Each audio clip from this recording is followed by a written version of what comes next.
ẹgbẹ́ òṣèlú APC All Progressives Congress wọ́n mà ti fèsì lórí ẹ̀sùn burúkú tí igbákejì ààrẹ tẹ́lẹ̀ lórílẹ̀‐èdè yìí tó tún ń du ipò ààrẹ lábẹ́ ẹgbẹ́ òṣèlú People's Democratic Party PDP nínú ètò ìdìbò ọdún 2019 àti ọdún 2023 ìyún Alhaji Atiku Abubakar wọ́n mà ti fèsì lórí ẹ̀sùn burúkú tó fi kan ààrẹ Bọ́lá Ahmed Tinubu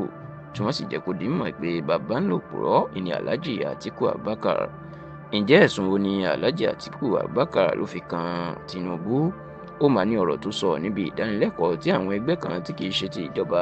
non-government organizations tí wọ́n gbé kalẹ̀ lórí ètò ìṣèjọba àwa ara wa ìyún democracy lórílẹ̀‐èdè Nàìjíríà.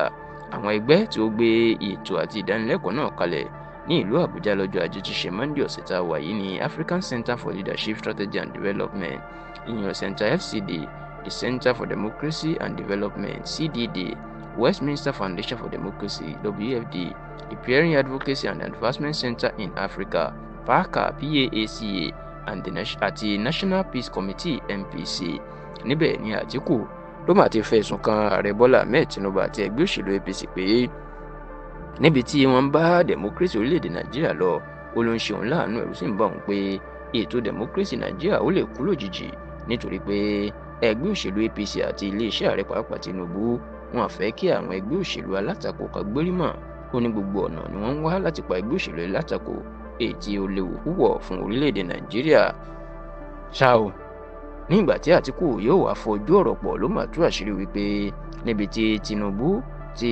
ó mú ọ̀rọ̀ lé koko dé tí ò fẹ́ kí ẹgbẹ́ òṣèlú míì kan jáwé olúborí mọ́ àfi ẹgbẹ́ òṣèlú APC ẹ̀.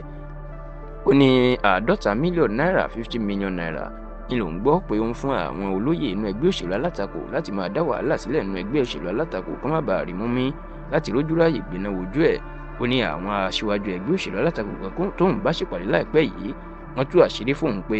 50 mílíọ̀nù náírà 50 mílíọ̀nù ló fẹ́ nìkọ̀ọ̀kan àwọn láti máa fi gbàbọ̀dé tí Àtíkù sì ní eléyìí ó léwu púpọ̀ fún orílẹ̀-èdè Nàìjíríà. Ṣá o, nígbà tí wọ́n ń fèsì, ẹgbẹ́ òṣèlú All Progressives Congress APC nípasẹ̀ agbẹnusọ wọn ọ̀gbẹ́ni Felix Morka ó jẹ́ kó di mọ̀ pé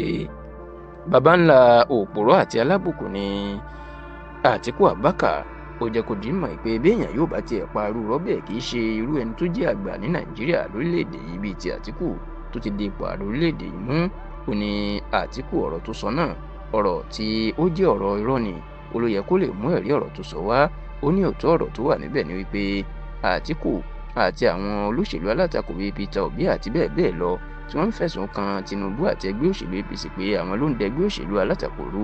Ó ní wọn àmọ́ tán sọ, ó láṣìírí tó wà níbẹ̀ ni pé wọn ò ní àmúyẹ adarí láti tò ẹgbẹ́ òṣèlú wọn. Ó nígbà tá Atiku àtàwọn Peter Obi ò bá lè tò ẹgbẹ́ òṣèlú alátakò wọn tí wọ́n lè dánú ilé ara wọn tò, wọ́n ní sáwọn ni wọ́n wá ṣàkóso Nàìjíríà bó ṣe tóbi tó. Orílẹ̀ ti fi hàn irú ẹ̀dá tán jẹ́ àti pé àwáwí lásán ni láti máa dẹ́fẹ́ da ẹ̀bi àìkúnjú òṣùwọ̀n wọn lu Tinubu àti ẹgbẹ́ òṣèlú APC tó sì ní baba ńlá rọ́ ìní Àtíkù ló ń pamọ́ ẹgbẹ́ òṣèlú APC àti olórí oko orílẹ̀-èdè yìí ààrẹ Bọ́lá Ahmed Tinubu.